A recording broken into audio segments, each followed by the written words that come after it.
Good afternoon, good morning, good evening, everyone. I hope you're all well. Thank you for joining our webinar today.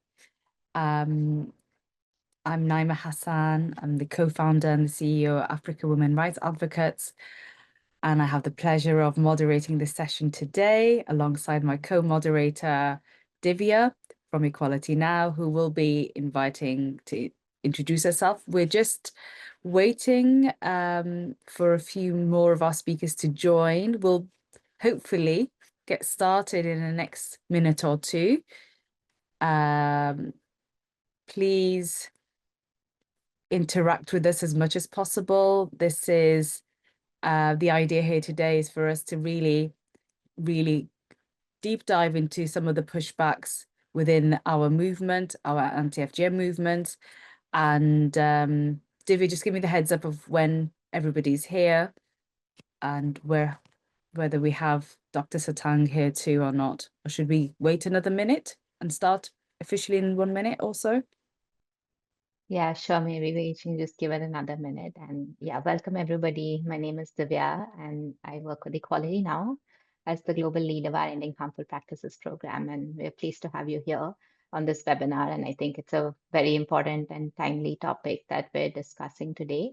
And we should get started in just a minute. In the meantime, if people can please use the chat function just to introduce yourselves, maybe with your name, organization, and which country you're joining from. We've kept quite a bit of time for discussion as well, so we're hoping to make this an interactive space. Thank you.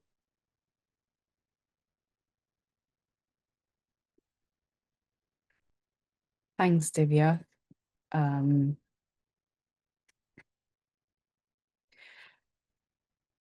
guess, yeah, as Divya said, it really is a really timely time to have this conversation with all the various different pushbacks we've been having in our movement, whether be it religious, be it political, be it funding, shrinking funding landscapes.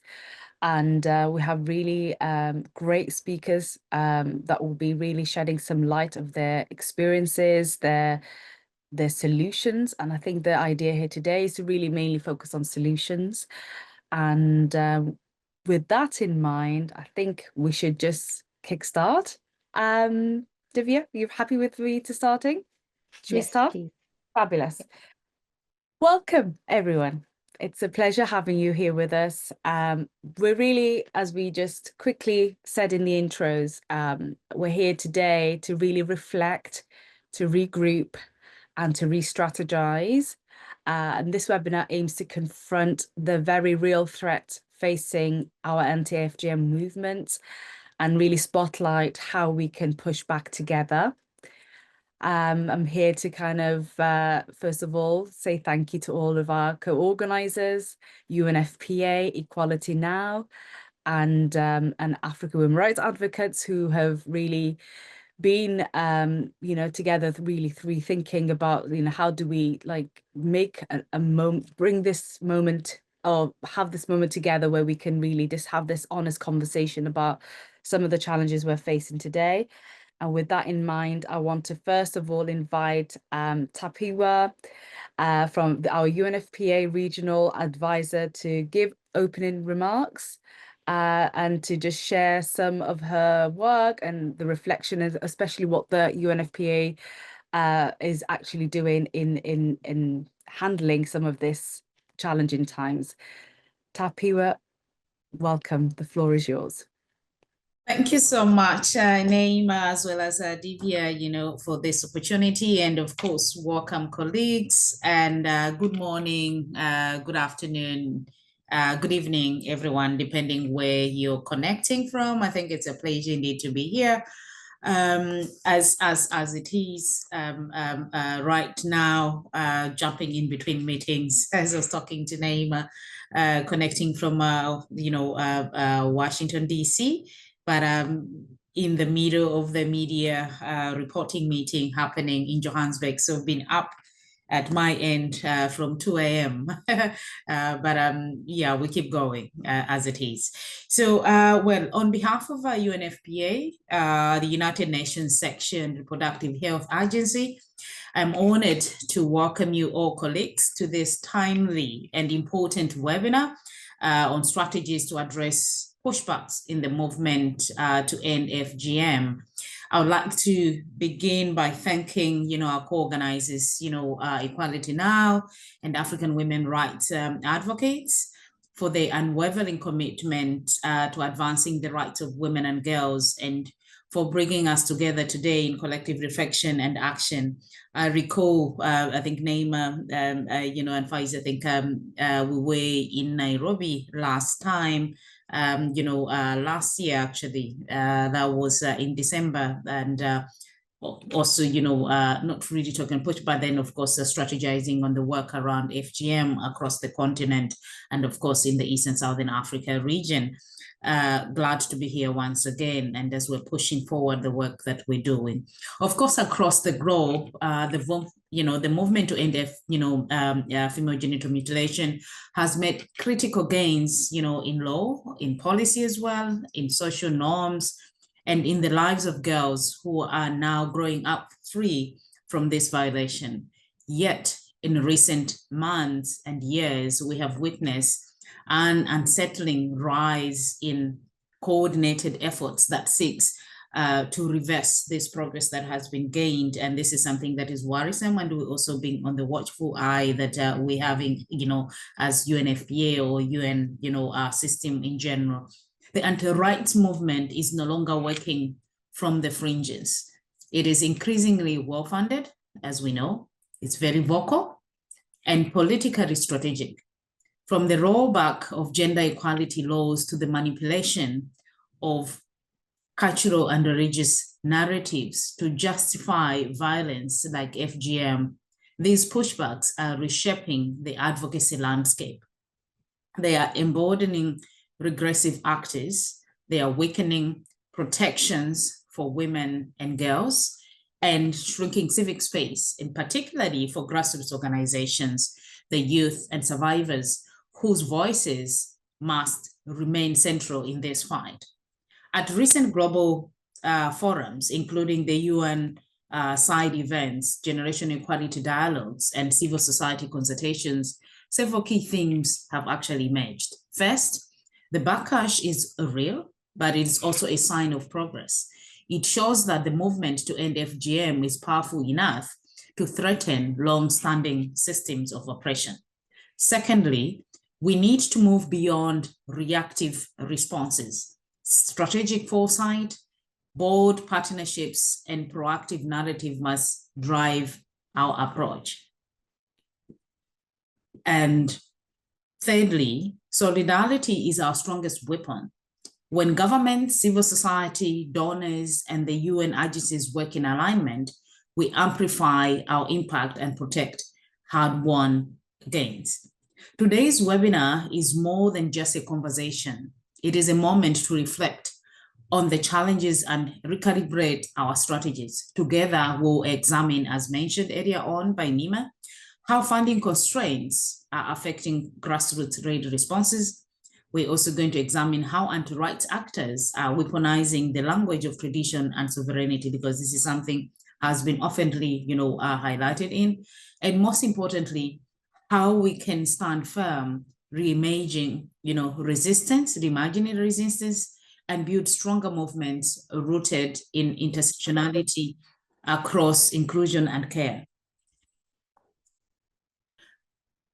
We must continue to center survivor-led community-based approaches and push for accountability and justice, and expand our understanding of FGM as part of a broader continuum of gender-based violence and discrimination.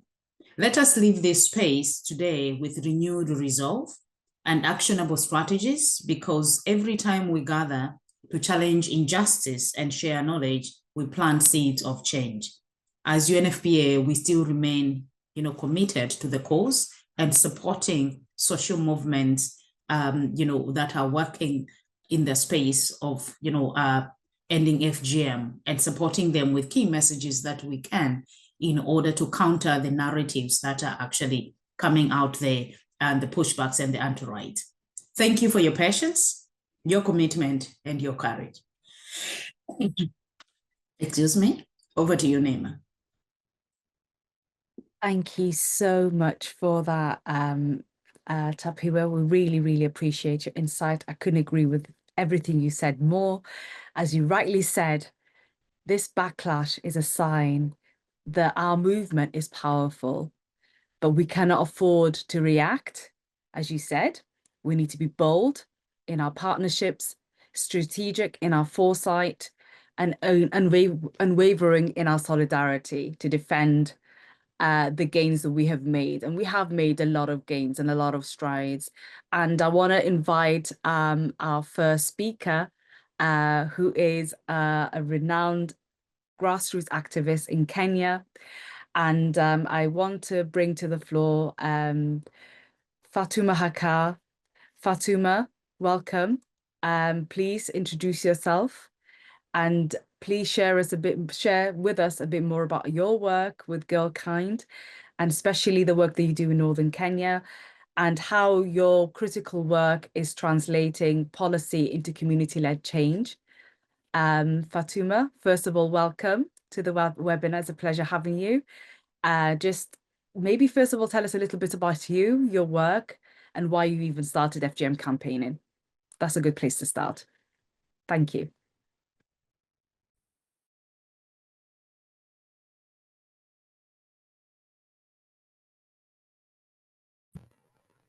Hi, can you hear me? Sorry.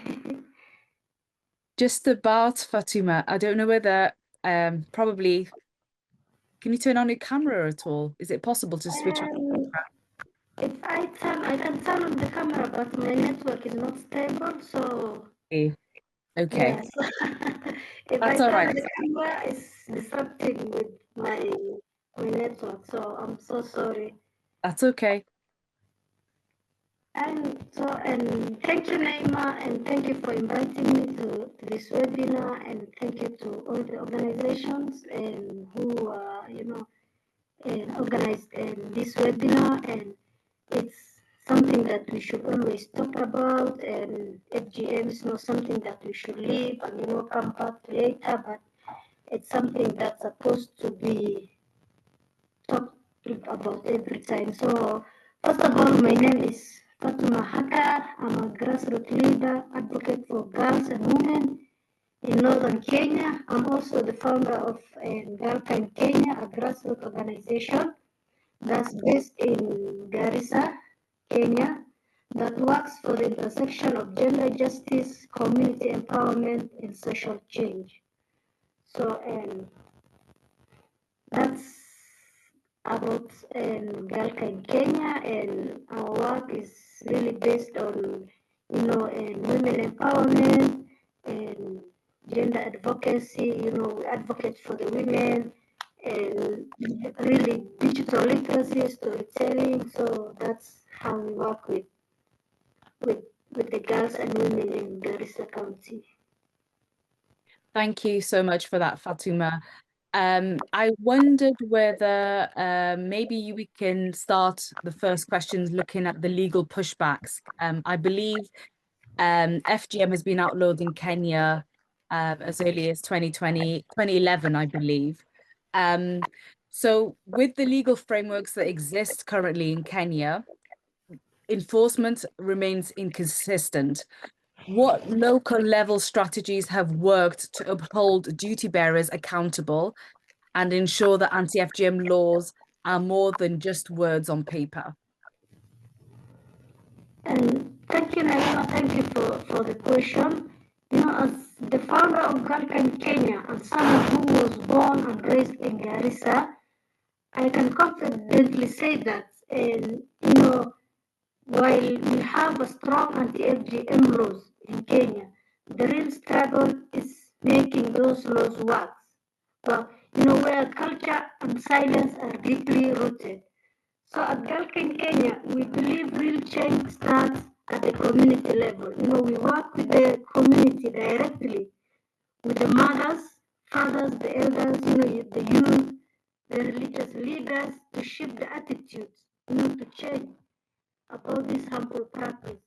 We train local paralegals, and we also train community members who understand the law and are willing to defend the girls. Right, to defend these girls' rights and then follow up on cases. In many cases, and unless we raise our voices, local duty bearers like chiefs, police officers, or health workers, they don't act. So, basically it's upon ourselves as the locals to raise our voice. That's why we organize community forums, we organize barazas, where we remind them of their legal responsibilities and hold them accountable when they fail. We also use local radios, social medias to apply pressure and break this silence. Everyone, needs to understand that FGM is not a private family issue. We make it like, if my girl is cut, it's like for this family only. No, but it's for everybody's responsibility. So that's why it is a criminal offense and a violation of girls' body. And in the end, the law cannot work in isolation. If we just wait for the law only, it will not work. So we must empower communities with knowledge. We must demand actions from leaders and create a culture where protecting girls is a shared responsibility. And in places like Garissa, that means speaking uncomfortable truth with love, with courage, and with persistence. So that's how, as an organization, how we hold this what do you call the government and the policymakers to account, and involving everybody. It's not just like Fatuma shouting only herself, but we involve everybody in the community. So I think that answered the question, Naima. Thank you so much, Fatima. That yes, you have, and your sound is a lot better now, by the way. So whatever you did worked. So thank you. Whoever helped you. Okay. Second question, I guess, is around, talk to me a little bit more about the religious and cultural pushbacks you've experienced. I know you and I have spoken a few times about some of that, and I know especially in relation to, why you even started campaigning against FGM in Garissa. So with the work that you're doing with Girl Kind, how have you found, what has been the most effective strategies that you have applied working with religious leaders, particularly in Garissa, when it came to FGM? And how have you been able to manage and tackle religious or cultural pushbacks you've had in your community? And thank you again, Naima. And again, as someone, I have to speak about Garissa, and because that's where I was born and raised. And as a Somali Muslim community where FGM, is deeply, deeply rooted, I've learned that the most effective way to shift harmful social norms is not through confrontations, but through conversations rooted in trust and shared values. So in Galkan, Kenya, we've seen real change when we engage religious and cultural leaders from within the communities. Many families continue FGM because it's not out of cruelty, because they know nothing better. If my mom went through FGM, her mom went through FGM, it's something that's deeply, deeply rooted within the communities. So many families continue out of fear that their daughters won't be accepted, won't get married, or will be seen as going against the Islam. That's why we work closely with the local imams, the madrasa teachers, and women scholars to unpack these beliefs. When respected sheikhs or the respected ulamas stand up in the mosque on Fridays and says that FGM is not Islamic, it's harmful, and harm is forbidden in Islam. You know, that message carries more weight than any outsider ever could. Like, you know, that message when the sheikh stands up in the mosque and says that, and this is a harmful practice and it's really prohibited in Islam, versus me just, you know, just start going there and telling them that FGM is, you know, haram, FGM is this and that. They really, really believe the sheikhs that's talking in the mosque. So that's why we use the ulamas, and we've supported khutbas and radio station. And then we have a mother-daughter forum, you know, where people can ask questions without fear of judgment.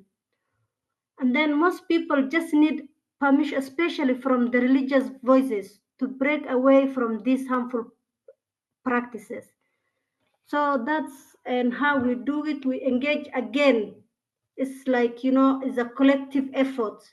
Everybody, the ulamas, the healthcare workers, you know, we include everybody. That's how. And when they see this, you know, powerful sheikh voice that's speaking about the harmful of the FGM, that's really how this and the mothers and the women, you know, listen to our voices. So that's how we do it. And just a follow-up question on that. Thank you for sharing. What feedback are you getting from the mothers, from the daughters, when they're hearing a sheikh talk about, you know, that if FGM is not Islamic and they're delinking it from religion? What are the feedback? Are they actually acting on it? Are mothers choosing not to cut their daughters, for example? And not always, not, you know, if I speak the truth, not all the mothers are accepting, but most of them, they are now accepting it. And because we have to go small steps, like baby steps, but now we are really getting there. It's not like before how it used to be, but now most of the mothers, they're coming to realize that what they were really doing to their daughters, because one chef told them that it's like cutting, and cutting this girl is like killing a person, and you're supposed to, you know, and how do you say, and when you kill someone, you know, and you have to I don't know how to say English. Really, it's not my language, so I'm sorry. And you know, you have to, I don't know how to say. And when you kill someone, and you have to compensate their life. That's what I really wanted to say, that if you cut this girl, it's like you are going to compensate her life. So that's how now they're taking seriously. But we are really getting there. We are not how we used to be. Now they are really, really trying to listen to us. Thank you. Thank you for that. That's really, really great and really reassuring to hear.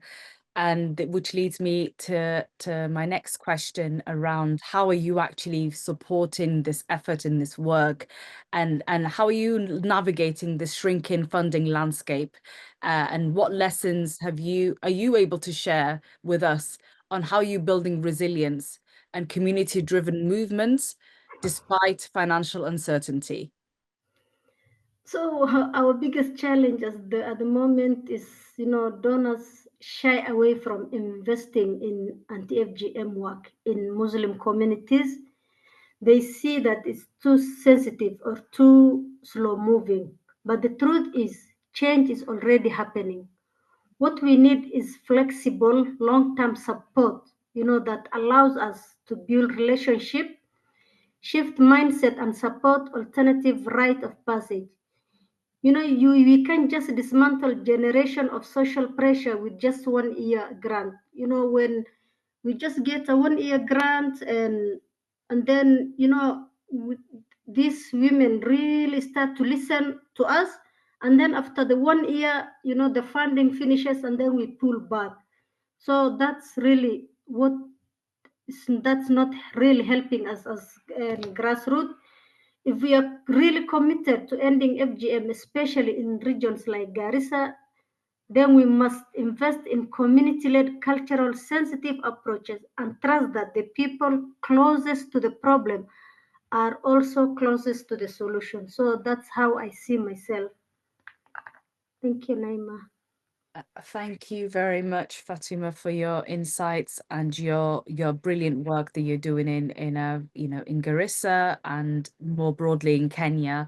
But I would be interested, just one last question before we move on to you, to hear more about when, assuming because of all the shrinking funding landscape that exists currently, assuming funding, there's no funding, no more funding coming to Garissa for whatever, let's say COVID happens again. Let's hope it doesn't come back. Let's say COVID comes back. And then donors are now reevaluating their funding and where the money should be going. Then how will you as Girlkind, or how will you as the CEO of Girlkind still find ways to support your work within your community? Because whether, especially in tough times, for example, during COVID, if you even go back to those times 5 years ago, how were you able to still navigate work, doing your advocacy work, your programming work, and you're protecting girls and raising awareness, working with religious leaders in those tough circumstances? And how were you able to build resilience for your organization? And thank you again, Naima, for that good question. And I think that meant going back to our roots, centering community ownership, deepening partnership, and embracing the adaptability. We've realized that relying solely on donor funding is not sustainable, especially when donor priorities shift or it becomes, politically influenced. So we made a deliberate or conscious decision to invest in local solution led by local people. First we focus on building trust and ownership within our community. When the community believes, in our mission, that they don't just support it, they protect and sustain it. If this community knows that and they have the ownership of, and this and whatever that we are doing, they will believe and then they protect it. And then we worked closely with youth leaders, religion leaders, and especially parents to make sure that fight against FGM and harmful practice, it's not just ours as an organization, it's also theirs, the community. So that shift has helped us stay relevant even when the funding is uncertain, And then secondly, and we've diversified our partnership beyond traditional donors. We've engaged in local businesses, we've engaged in government department, women-led corporates. Sometimes it's not just about the money. Sometimes it's a space, like an in-kind donation. And if we get sanitary pads, dignity kits, and to give it to these girls, support just that support has helped us, this program alive when the funds are tight. And the third thing is, and we've invested in digital advocacy and storytelling by just using social media and voiceovers, in Somali and English, just translating the whatever and the low-hanging fruits, the resources that we have and in our vernacular languages. Because of that, and we've reached thousands of people at a low cost, making our impact visible, and which in turn help attract support. Our platform also allows us to document change and mobilize support quickly in response to our community needs and threats. And then sustainability is ownership. It's about ownership. If the community can drive the change, the movement can survive political shift, donor fatigue, or even organization setbacks. And lastly, we've stayed rooted in our purpose. And the movement that lasts, they are not built only with resources, but they are built with relationship, resilience, relentless belief in the dignity and the rights of the people that we serve. So again, we made the community the heart of our program. Whatever we do, we involve them, we make them that we value them, and then we give them the ownership of whatever they're doing. So that's how we've really, stayed true to our work. So thank you, Naima. Thank you so much, Fatima. That was extremely great. And I really, really, appreciate everything you have just shared with us. And I couldn't agree with every word you just said. So thank you so much for your insights, for your brilliant work. And I'm hoping that we can continue the collaboration and continue supporting your work and your effort collectively and all of our movement more broadly. We are going to now move on to our next speaker. Thank you again, Fatima. Really appreciate it. Please stay and please join the conversations in the chat. Please. I will. We probably might invite you back for some more questions and answers, so please stay with us.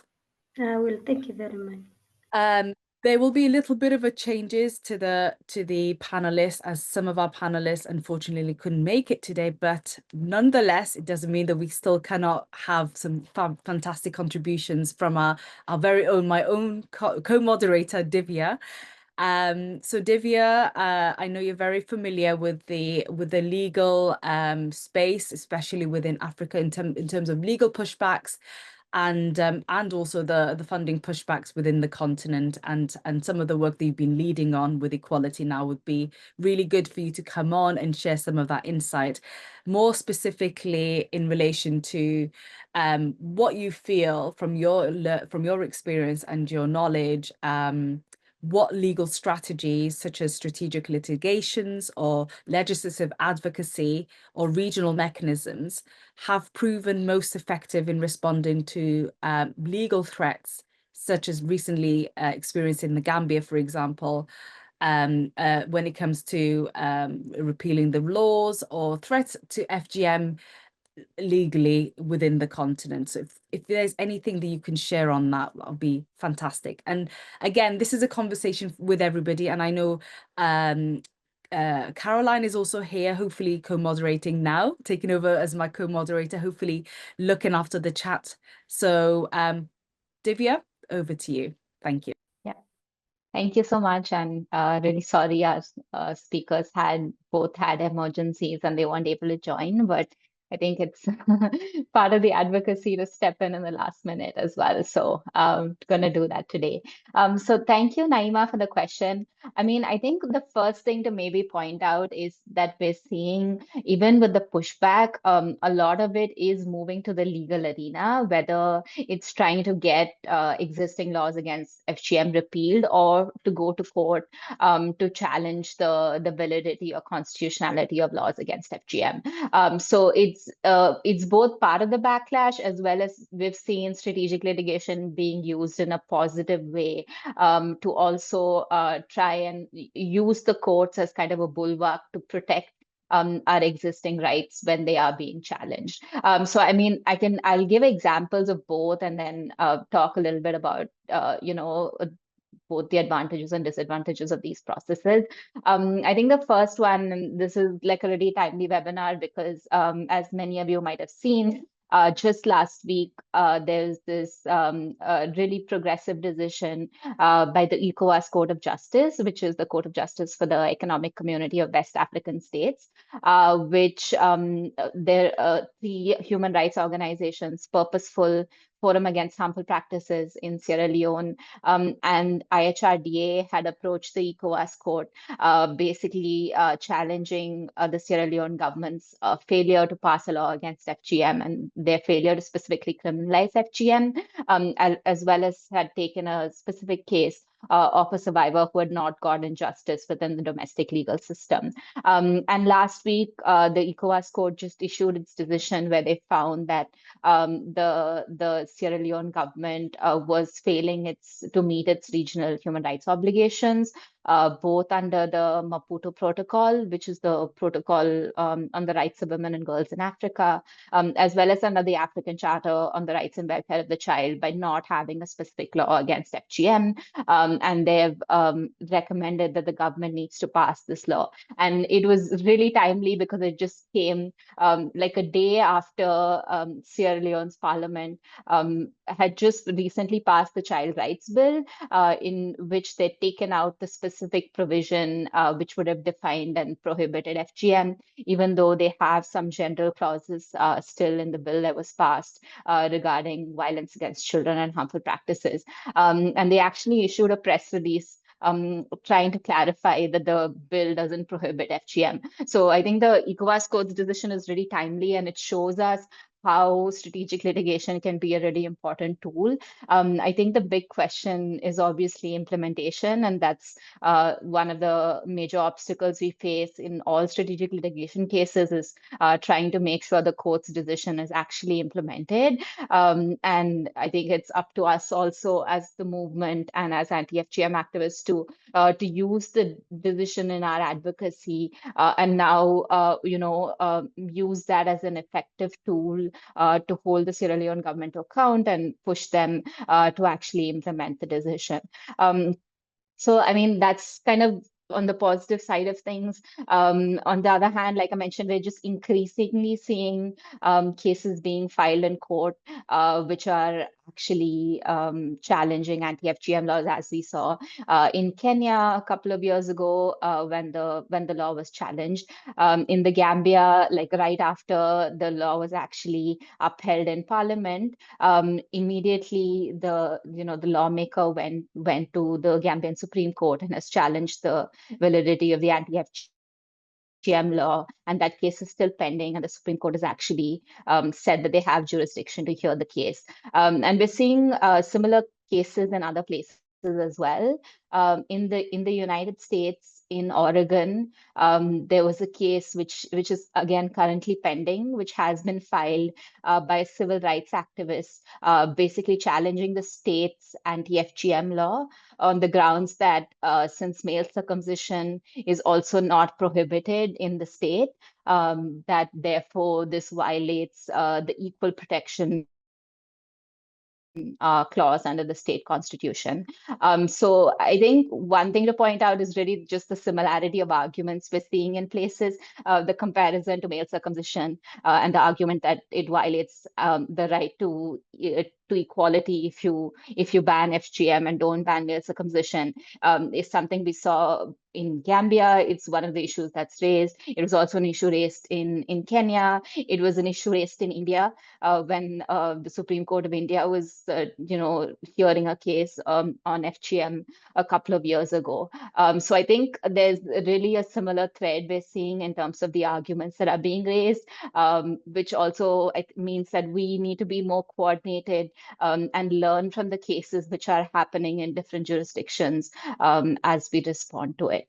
And then maybe finally, I think just in terms of what effective strategies we've seen, I think using the regional mechanisms to hold governments accountable, we've seen that it's really helped to put sort of sustained pressure at the regional and international level.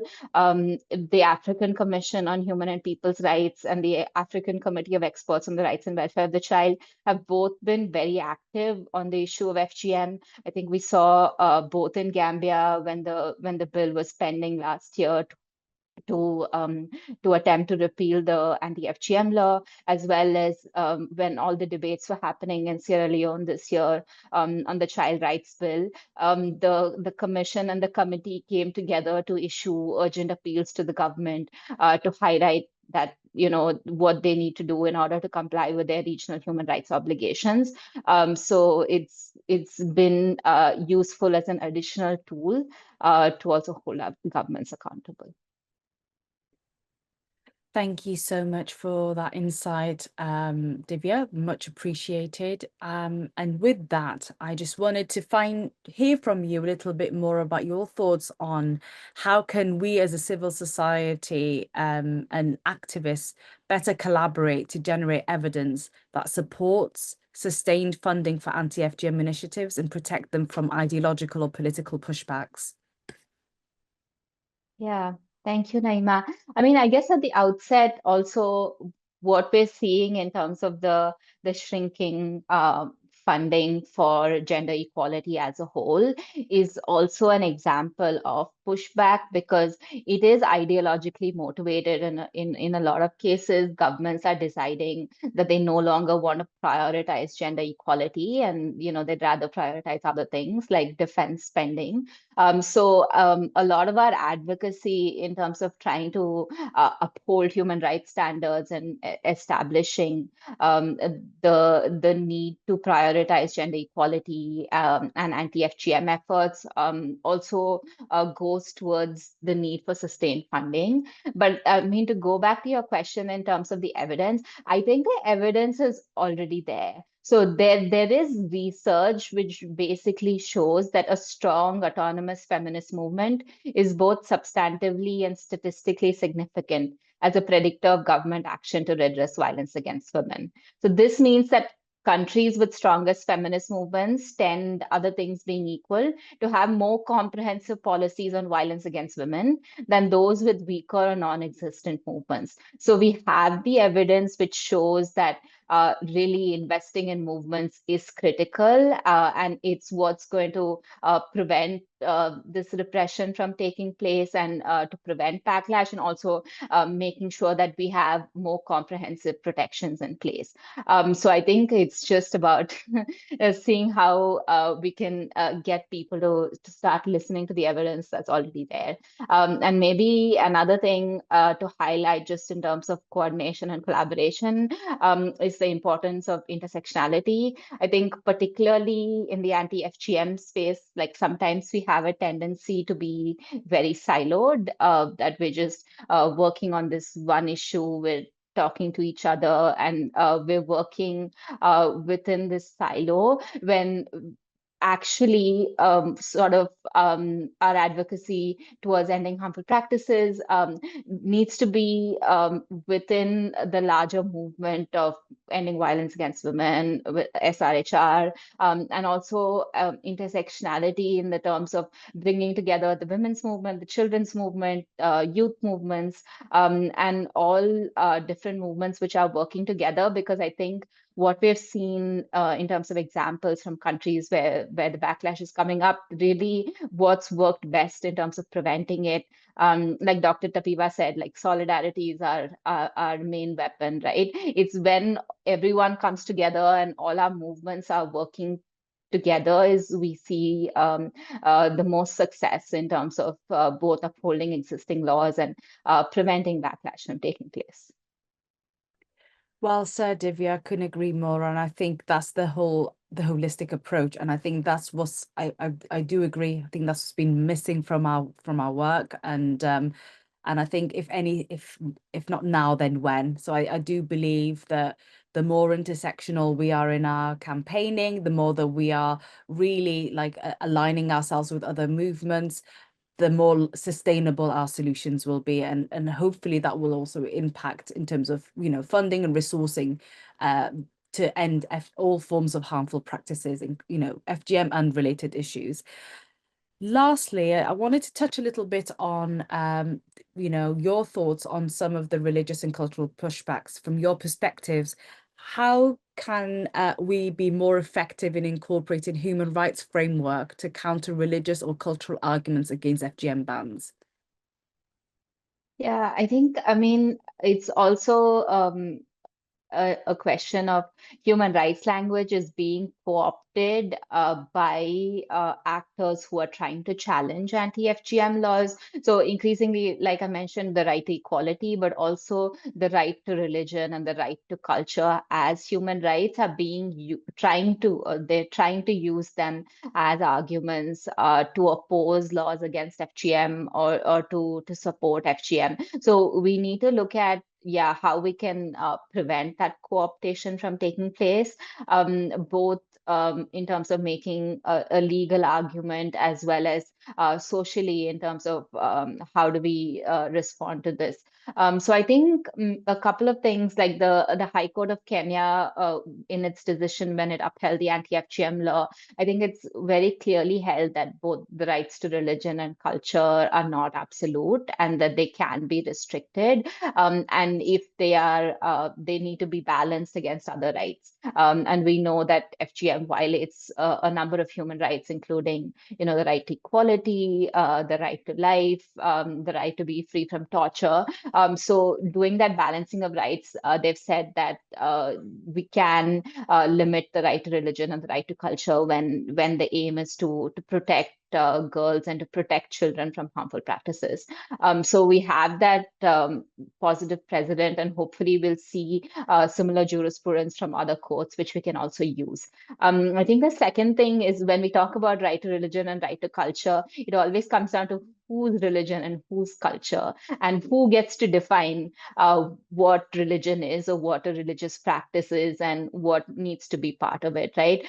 So the women and girls from these communities, like, it's also their religion and it's also their culture, and they have a right to say that FGM is not part of their culture and FGM is not part of their religion. And if you look at the Maputo Protocol, it does have a right to culture, but it specifically says that women and girls have a right to a positive cultural context. And a positive cultural context is one which doesn't include harmful practices as part of culture. So again, something that the Kenyan High Court said is that culture doesn't remain static. It keeps evolving.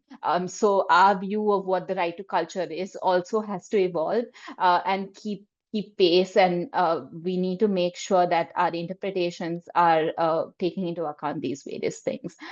So I think that's kind of the legal argument in terms of how we respond to it. But also what we've seen is that it's just really useful while these court processes are going on. Like Fatuma said, if there are progressive religious leaders who are, taking the stand against FGM, and they're able to come to court and give testimony and give statements, interpreting the right to religion or interpreting their own religion to say that FGM is not part of it, it's been really helpful. We've seen on the anti-rights side of things also, there's a lot of coordination and people coming together. So if you see in the Gambia, there are 3 civil society organizations who have joined the case, which are challenging the law. They call Islamic Enlightenment Society, Gambian Women Are Free to Choose, Women Association for Islamic Solidarity. And even in India, when the case was going on, there was a association formed, the AWRA Women for Religious Freedom, which came together to try and oppose that petition, which was calling for a ban on FGM. So there are even women or certain women within communities who are trying to organize themselves to try and state what their view on the right to religion and culture is. So it's really important that we have the same kind of solidarity, and like a lot of civil society organizations coming in to try and uphold anti-FGM laws and have these progressive interpretations in place in order to be able to combat this. Thank you so much for that insightful reflection, Divya. I really do agree with you. I think it is quite important that, I feel like activists can also play a really key role here in ensuring that the right language and the right type, first of all, promoting the rights of, human rights in the from the FGM perspective is, kind of, first of all, understanding what our rights are, and their rights are, and the children's rights are, and being able to kind of incorporate that as part of their campaigning and sharing that within, and also their legal rights in their own jurisdictions. And if in the absence of those legal rights in countries where FGM is still, for example, legal, there are, and in those countries, for instance, in Somalia, for example, where they're citing that it's religious, or among Somali communities, for example, then the religious leaders can play a really important role there in sharing that it's actually delinking it from religion and sharing that it's actually not Islamic, and identifying those progressive or religious leaders that are understanding of the Islamic text, and be able to kind of amplifying their voices on the media and also influencing various different policymakers within their countries remains really important. I know Divya and I and Fatuma had a lot to say, but this is now your chance, the participants, to kind of, share your thoughts, ask questions. And I'm not sure, Divya, whether we can give people an opportunity to speak. And if they maybe raise their hands, if they have any contributions, maybe they can, people can, if you have any contribution, any questions, you're more than welcome to join our conversation. Yeah, we can absolutely do that. So I think if people raise their hands, we can unmute and bring them in, and maybe I can hand over to Caroline now to moderate the audience discussion. Fantastic. I think Hannah has a hand up.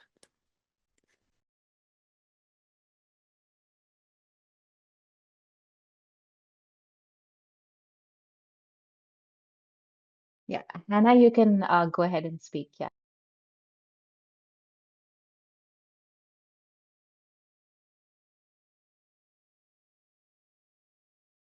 I think her microphone is not working. Hannah, could you check your microphone? Yeah, I'm checking it. Is it okay? Perfect. We can hear you. Yes.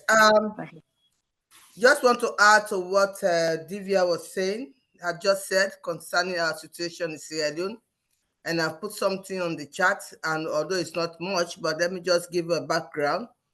And yes, the ECOWAS Court of Justice actually gave a ruling last week where Purposeful and FAP we are in jubilation, sort of. But at the same time, again, Parliament actually disappointed the whole nation, disappointed girls and children in Sierra Leone, i.e. that they expunged the FGM from the new bill.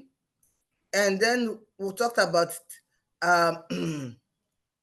put something there that is so vague, or can I say something that is just for the use of words, but not actually something that they meant it.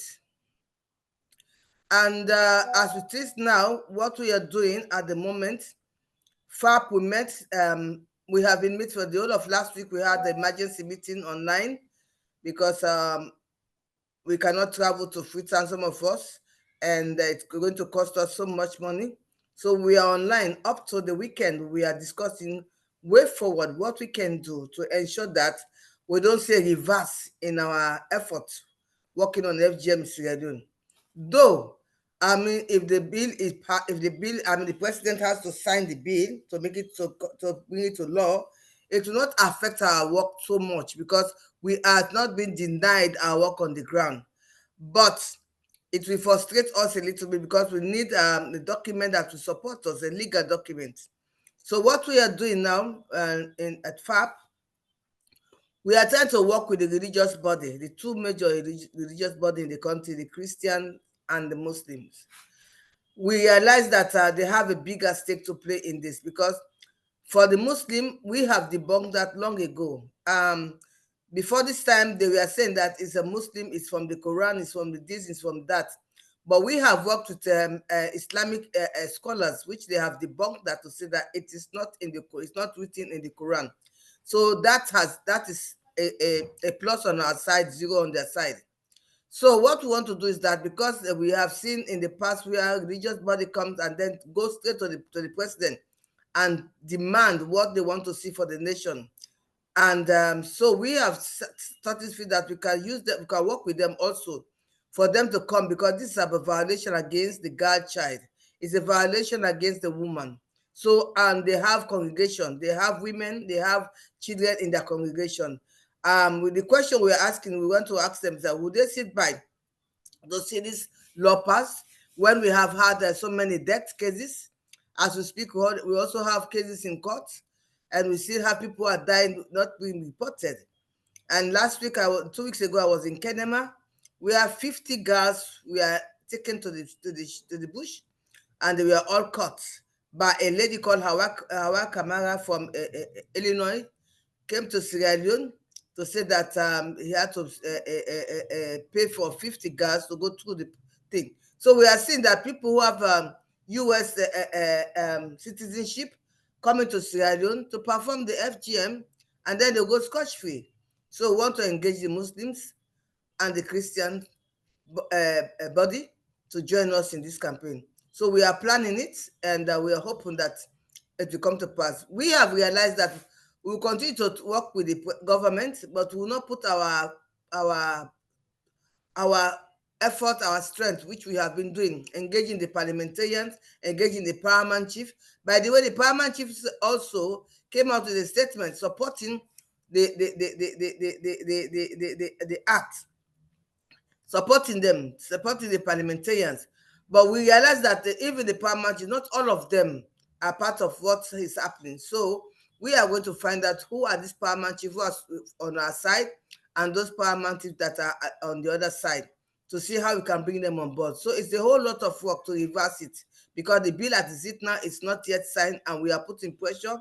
Other parties are putting pressure that the president should not sign, especially when now he is the current chair chair of the ECOWAS, and they want to see how he can test him, whether he is sincere with his chairmanship or just there for having the name to be a chairman. So that's where we are today. So to add to what Divya is saying, that's what we are doing, and we'll continue to work on that. And we form equality as well as to how far we have gone. Thank you very much. Thank you so much. Go ahead. Is it Caroline, go ahead. Thank you, Hannah. We appreciate your contribution. The next speaker is Dora Biamukama. I can see your hand is lifted. Please go ahead and unmute yourself and speak.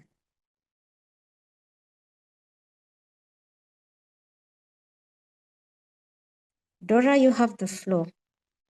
Kindly unmute. Okay, go ahead, please. Thank you.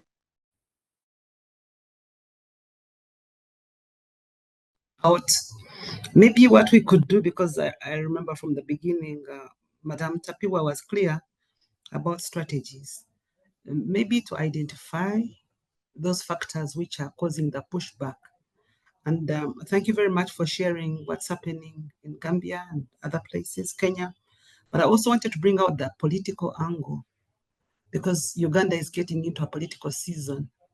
And in some cases, you'll find that politicians want to show that they are closer to the community, and that by maybe supporting certain cultural practices like FGM will get them more votes. So I just wanted to hear a little bit more about this, because it's quite a challenge, and we need to be more proactive before it is used in an adverse manner. Then finally is the issue of social media. I think it's a big challenge, because it also facilitates the cultural identity, and also you have the young men and other men who may actually have changed, but suddenly they think that it's an in thing to push back and identify themselves as members of that particular community. Maybe you could share what you've got from this, because I thought it would be good for us to identify, these factors. Thank you again for this opportunity. Thank you very much, Dora. I'll let Divya respond to that. But before then, I have a question for Fatuma on the chat. Loy Di Kusoka, I am sorry if I have butchered your name. So Loy is asking, some religious leaders in Karamoja region have been promoting the message of keeping, no, it's not this one. Thank you very much. This is from Alice Tama. Thank you very much for the informative presentation. I have a question for Fatuma, working in Garissa. What are some of the strategies that you have applied to tackle resistance from men? We are carrying out anti-FGM projects in Tana River County, and we have gotten a lot of resistance from men, and yet women are willing to change and stop the vice. This is for you, Fatuma. And then there is also another question from Loy, who says, some religious leaders in Karamoja region have been promoting the message of keeping whole as God created you, to encourage communities to abandon FGM. However, they have been met by some resistance from some community members who are questioning why reproductive health workers are encouraging safe male circumcision. How can this be addressed? Divya, I think you can tackle this because it's close to the experience that you shared from US. Divya, maybe you can start with you and then we move to Fatuma to respond. Yeah, sure. I mean, I do feel like the male circumcision comparison and the argument, it's not new, but it seems to be coming up more and more nowadays. And there is a whole movement within even civil rights activists trying to challenge the practice of male circumcision. And I think sort of the position, at least that we've tried to take, is that there might be an argument for challenging male circumcision or raising the same questions of consent or bodily autonomy, even with regard to that. But it's not sufficient to actually compare male circumcision with FGM, particularly when we know that some of the types of FGM are really severe, can potentially have death as a consequence, and the underlying cause is different because it's aimed at controlling female sexuality, which male circumcision simply does not have. And I think also the most important point is that we can't take away rights from someone just because we want to protect another group of people. So existing rights and protections which are there for girls under law protecting them from FGM need to remain in place irrespective of how male circumcision is dealt with as a policy position, which needs to be a separate discussion and a separate issue.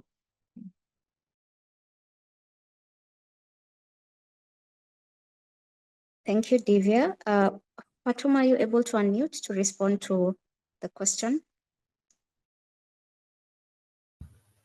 Hi, Caroline. Can you hear me?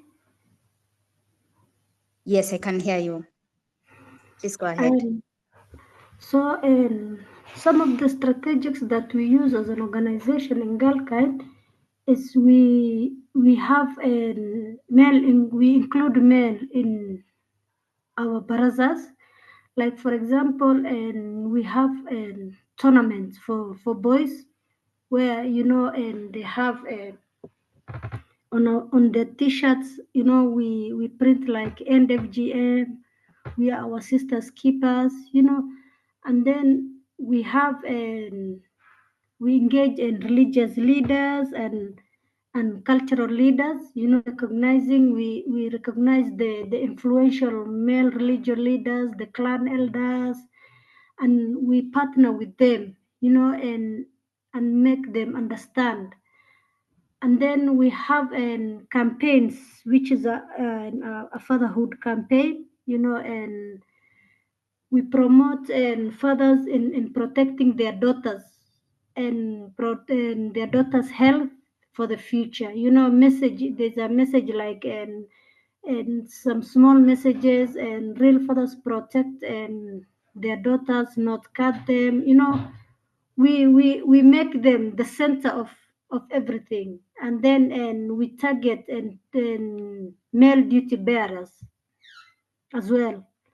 And then when we are doing the trainings and the dialogues, and we usually invite them to talk to, and then when our women see that the men are involved, or as a Somali community, the men have a powerful voice. So, when they see these men are talking about the FGM and it's harmful and those things, they usually tend to listen. So that's one of the strategies that we apply, we make them the center of, not the center of attention, but we use them to curb these harmful practices. So I don't know if that answered my question, your question, sorry. Thank you, Fatuma. We have another question from Yasmin. Yasmin, is it Yasmin or Yasin? Yasmin Hassan, yes. Please go ahead and mute yourself, and then you can direct your question to anyone. If you want Divya to be the one to answer, you can mention her name or Fatuma. Welcome.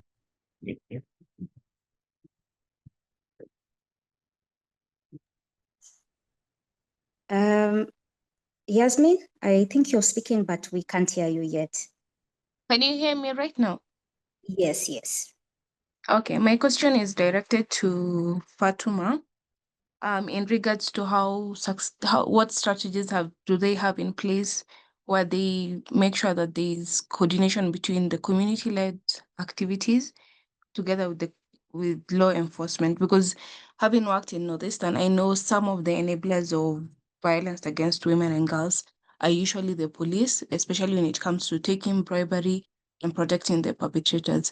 So what strategies do they have in place to ensure that there's no disconnect or there's no gap between the law enforcement and the community-led activities?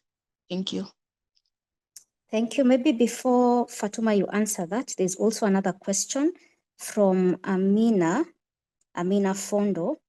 She asks, in what ways do some communities perceive the campaign against FGM as a threat to their cultural identity? Fatuma, you may go ahead and answer these two questions before we proceed. Thank you.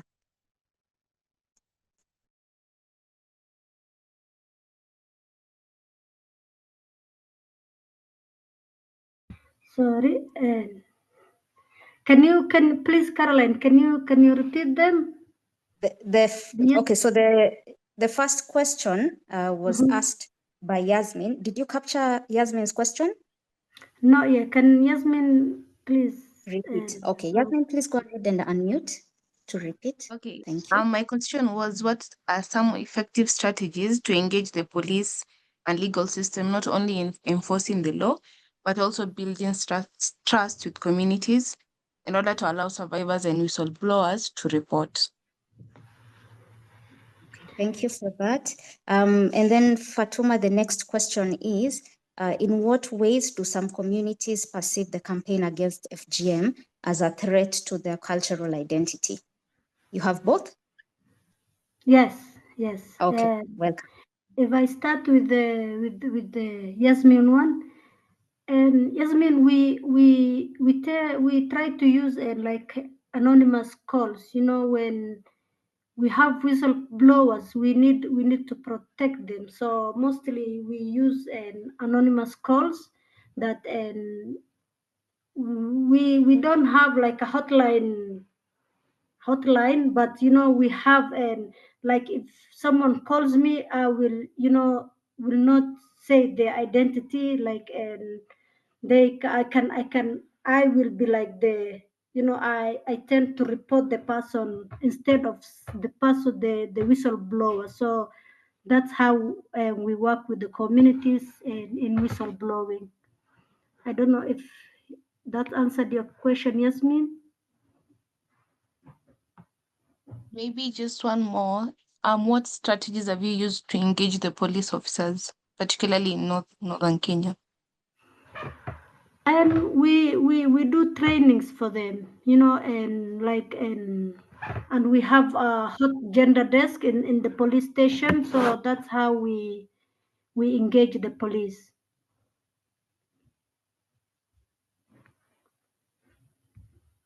Thank you, Fatuma. There's also the question on the threat. How do communities perceive that the anti-FGM campaign is a threat to their cultural identity? And thank you, Caroline. And I think culture is something that's very sensitive in every community, and especially when it comes to something that's deeply rooted and, you know, which is a traditional that's been there for very, very long time.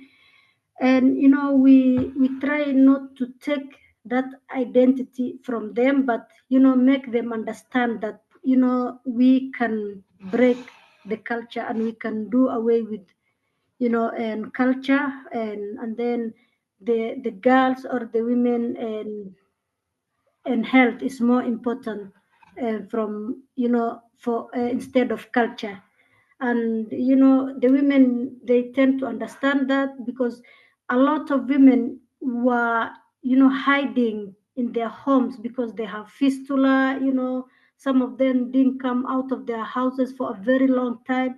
When they see that we are helping and we are trying, you know, and we are not trying to take away the other beautiful cultures from the community, they, you know, they embrace that, they try to embrace that new and changes. And, you know, believe me, it's not a walk in the park, but we are getting there slowly by slowly. Thank you so much, Fatuma, for your response. You're very popular today. Don't even unmute. There's another question coming your way from, sorry, one moment. It's coming from Martha from Amplify Change. She asks, what can donors do better beyond funding to help out in addressing the pushback in ending FGM? So the question again is, what can donors do better beyond funding to help out in addressing FGM? And then the second question is from Jacqueline, who asks, what is the one thing that keeps you going even when things are tough? So basically, what is your motivation for the work that you're doing? Please go ahead and respond. Thank you, Fatuma.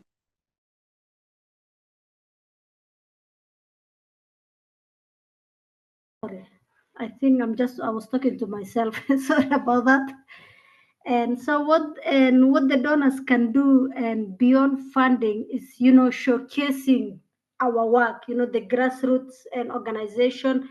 What we are doing is truly remarkable. Some of us are even doing and a lot of things and beautiful things without any funding.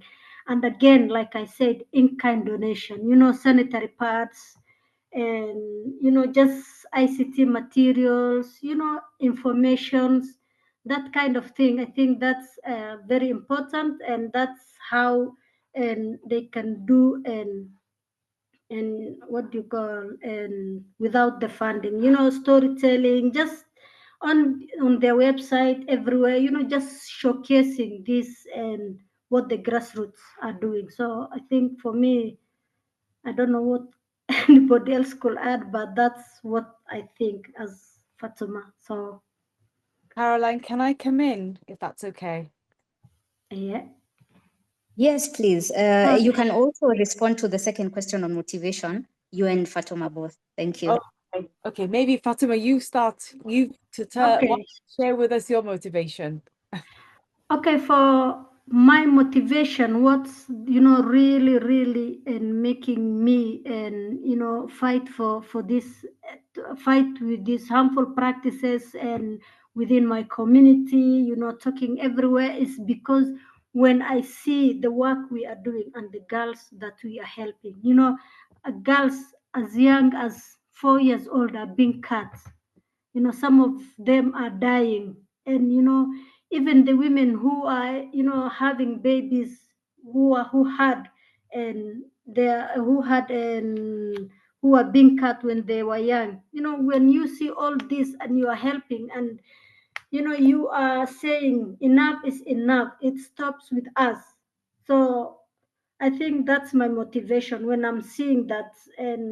And there's a lot of young girls, a lot of young women who are speaking. When they see, like, I am speaking, they have at least a platform.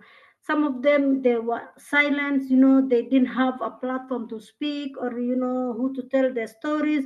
But when they have a platform like Galkind, we have like a radio station that they can come, or they have someone to report to, you know, and then we are helping a lot of girls and we are eradicating these harmful practices. So that's my motivation, really. Thank you very much.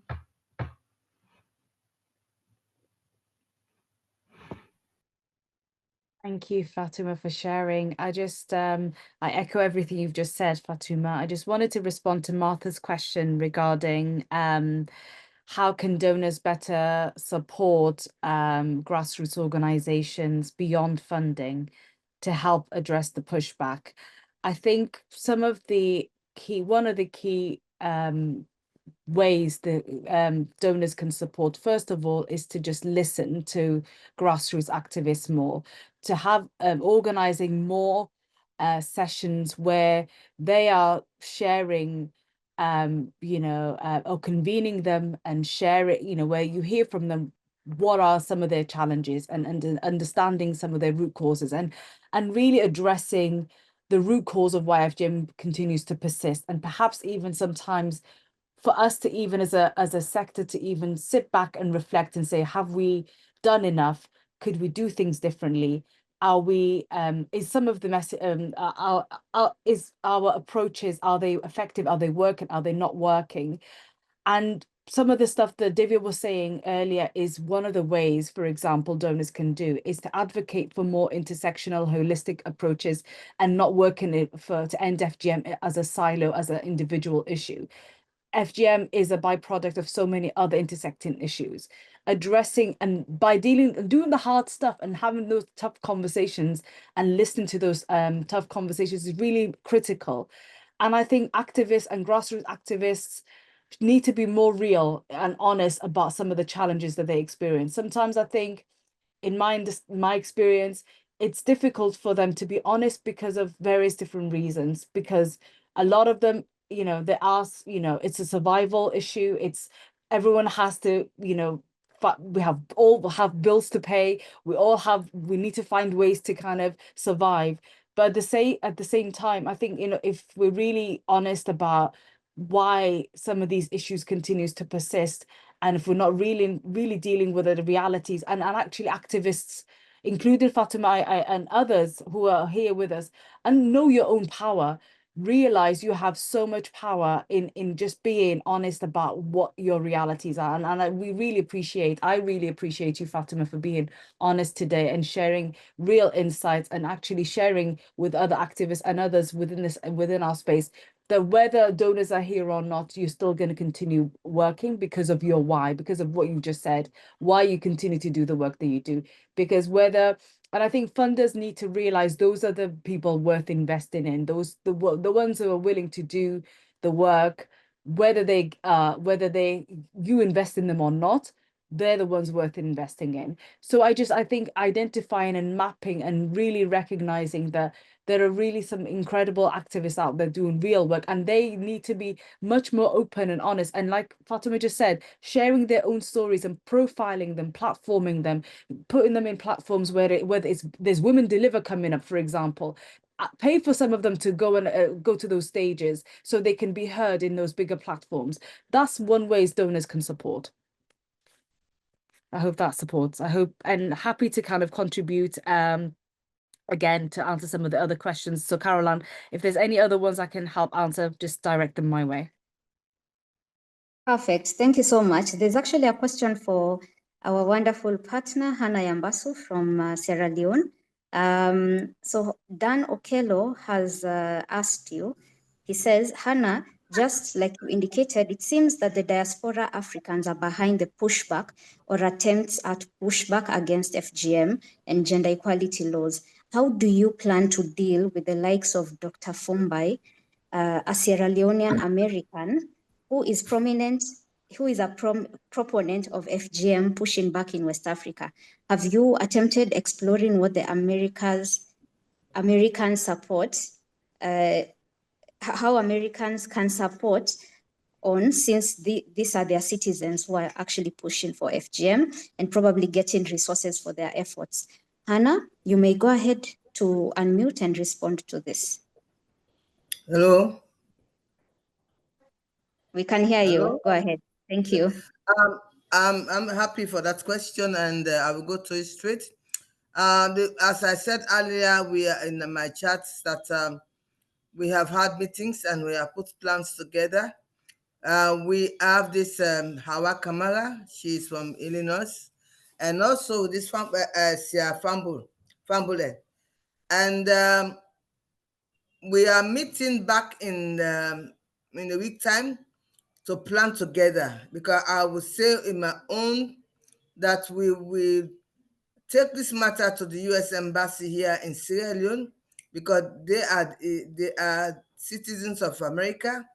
Though I don't know whether they have a dual citizenship or just one citizenship, we don't know yet. But we are going to have a meeting or an engagement to the U.S. Embassy to put our complaint to them that their citizens are interfering with our situation in Sierra Leone, and they want to create a menace, or they want to create a conflict whereby it will be difficult to control, because they will create a situation in Sierra Leone, and then they go back to America and sit there whilst we are battling with it. So it's something we are talking about, and something that we are taking very seriously. For this time, we were just exchanging words, by media, by press release, responding to what they are saying. But this time, we really want to take the bull by turn to actually meet with the embassy here in Sierra Leone, and they put forward a formal complaint about their citizens, what they are doing, and for them to put caution on them, or to take action against them in the US, because they're using the US money to come and do all the hard work and then go back. So it's a lot of things we have put in place, but we are here to confirm what we want to do as an immediate action. But yes, Sia and Hawa are on the red spot on our book for us to address their issues, because it's creating a menace now in the country. Although they have not gained momentum in much, but if we sit by and then watch them, at the end of the day, they will do a lot of things that will harm or degrade what we have done, or push back the effort we have made so far in Sierra Leone. Okay, thank you so much, Hannah. Unfortunately, we've run out of time. Allow me to hand over to Naima. Naima, over to you. Thank you so much, Caroline, and thank you everybody for this really, really a fantastic conversation. I feel like we still need to maybe do a part 2. Maybe this is something that we could maybe organize or co-organize again. I really think that there's still a lot of thoughts and reflections that need to be unpacked. I want to kind of give maybe the floor to Divya, who has a few last parting words. But from my side, I just wanted to say thank you so much for your time, for your questions, for your interactions. It was really, really insightful. I learned a lot from today's discussion, and I know there's still more to be kind of unpacked, and maybe Divya can maybe share some insight into what is expected next and what next steps would look like. Divya, over to you. Yeah, thank you so much, Naima, and thank you everybody for participating in the discussion. I think it was just really valuable to have that space for everybody to come in and have a conversation. And I think, like Dora also mentioned, it really shows us that we need to continue strategizing together. And hopefully we have spaces to continue doing that and to be more proactive and plan for how we can resist pushback rather than waiting for it to happen and then be taken off guard. So thank you so much. I think this is just the start of the conversation. I just wanted to highlight before you drop off the webinar, please take the time to answer a short survey, which is just asking for feedback in terms of what worked and what can be improved in today's webinar, which we would love to use to guide our further activity. But thank you so much, and thank you everyone for joining, and particularly to our panelists and to Fatuma for her insight. Thank you.